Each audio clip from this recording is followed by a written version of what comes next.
Welcome to this presentation of QiwiHD for Dynamics NAV. What we're going to start out doing is launch the application on the iPad, and we're going to take a look at the server settings so we can see how simple it is to set up. Basically what we're doing here is we're connecting to the middle tier of Dynamics NAV architecture. So this is where the web service is located, the server and the server instance. All we now have to do is just log in using our domain ID, and we are connected. As soon as we set up the web server settings, we can refresh the companies and it will show all available companies that I'm currently have access to. Let's take a look at how Kiwi overall works. I have access to Kiwi inside one company called Kiwi Kronos. As soon as I call up the company, I will see different application that has been defined inside Kiwi. I have a job application, a purchase application, and a sales application. That doesn't mean that you can't have any other application you want, or a combination of sales and purchase, or a general ledger, or sales order, service order, payroll, any kind of applications you want. It's entirely up to you to set it up inside Dynamics NAV, and it's really fast. And I encourage you to see the video how the Kiwi works on the back end, so you see how easily you can set up all these different applications. But in this case, we have a couple of applications done already for this demo. Once I click on the sales application, I see that I have a menu of orders, customers, and items. That's something I just set up inside Dynamics NAV. I basically just wrote up orders, customers, and items, and as soon as someone clicks on customers, I told the system to show a list of customers like this, and I also told the system that I wanted to see the customer number, the customer name, and the city. So it's all set up like that, and you could have customized it any way you want it. So if you don't want it to look like exactly like I have it right here, you can make it those changes. Once I look at a particular customer, I see that it has a couple of tabs, like a general tab, a payment tab, a test field tab, and that's all something that has been defined inside Dynamics NAV. There's no definition sitting out here. Also, the fields and how they are shown is also something that you set up on the back end. So it's really simple to set up these applications, and as soon as the user starts up Kiwi, they will have access to whatever functionality you have defined inside Dynamics NAV. And that's the real powerful features of Kiwi.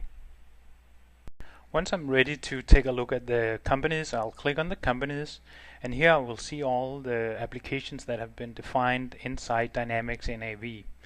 In this particular example, we have a job application, a purchase application, and a sales application. When I click, for instance, on the sales application, I will now be able to see all the menus that have been defined inside the Dynamics NAV product.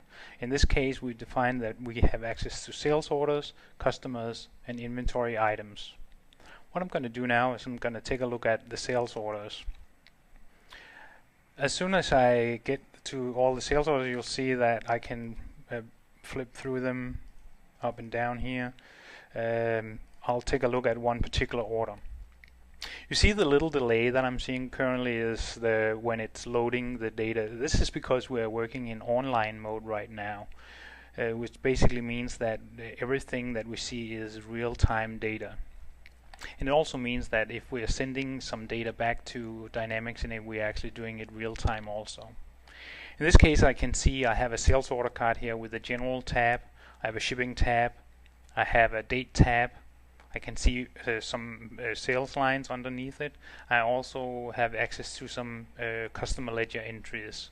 And this is all defined inside Dynamics NAV. It's really not something I have any way of changing right out here on the iPad.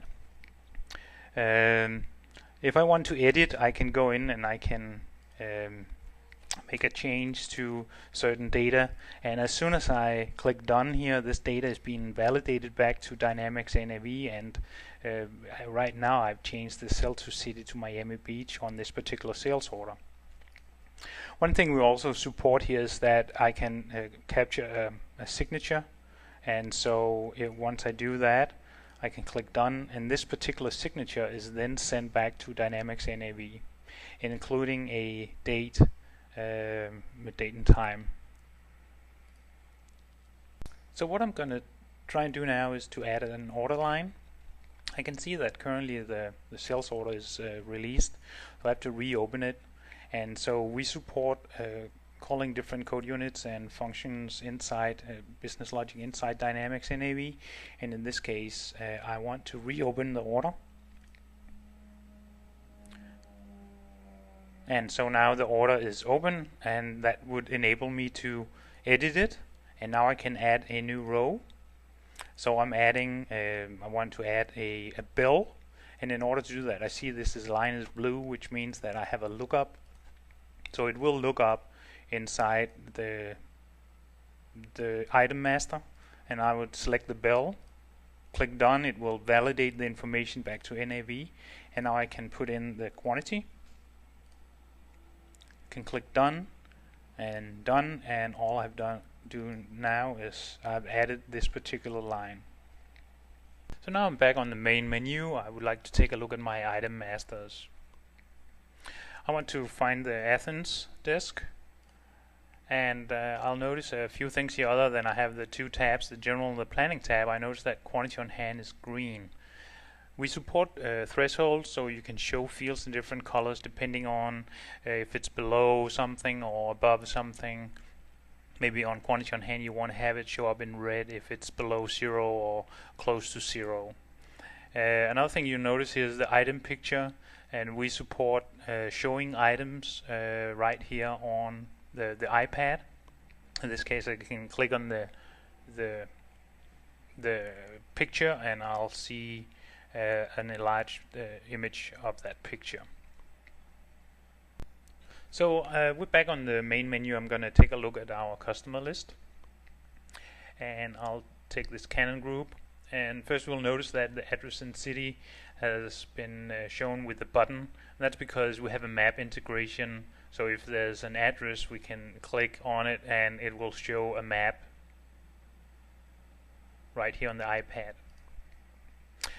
Another thing with the phone number, if this was an iPhone, the phone number would also, if it was shown here, it will have a button and it will cause the iPhone to dial the number. Let's try and take a look at how the validation happens within Dynamics NAV. So what I'm going to do here is I'm going to try and change the payment terms to something that's not right. I'm just going to type an invalid code in here, and as soon as I click done, I get an error back from Dynamics NAV that this particular payment terms code does not exist. So we have validation with Dynamics NAV at all time as long as we're online. So I'm going to change it back to a valid code, and once I do that, it's all okay again. One great feature of Kiwi is its ability to work offline, so we don't have to be connected to the backend. We support two ways of offline connection, and one is that you can force the system to go offline by clicking on disable online connection, and once that is clicked, it will download all the data needed to run this application offline. Also, if the Wi-Fi or 3G connection goes down, the system will automatically go to an offline mode, and then once it gets back online, it will sync up with the back end. But in this case, I'm forcing an offline connection, which means that the system will not go online until I tell it to. And you'll see that we can enable it right here. But let's see how it works inside the application. I'm going to go in, and I'm going to take a look at our customer list, and I'm going to take a look at this customer 20,000. I see that Chicago City is not correct, so I'm just going to want to edit that, and so I'll do that, and I'll save it. As soon as you see that I've saved it, I go back to the list. You'll see that it's red, which means that some fields on this particular entry need synchronization with the backend. Let's make another change here, and I'm going to make a mistake here and put in something that's not right, so that will force an error when we synchronize with the backend. Since we're not connected right now, I'm not going to get an error when I click done because the system is not validating with the backend right now. So I see the two entries that I made changes to, and one should go through with the Chicago and the other one should be the payment terms that would be wrong. So I go back to my main menu and now I enable the connection, and as soon as I do that, it shows me an option to synchronize the offline data. When I click it, I'll see the two entries. I can review them individually, I can sync them individually, or I can sync them all. When I click sync all, it will say that an error occurred on one of them. And so now I can go and take a look at this particular entry. And I can see that here my payment terms are not right. So I'll put that back to where it was. And now I should be able to sync the entry, and the entry has now been synced back to Dynamics NAV. So that's kind of how the synchronization on-offline connection works.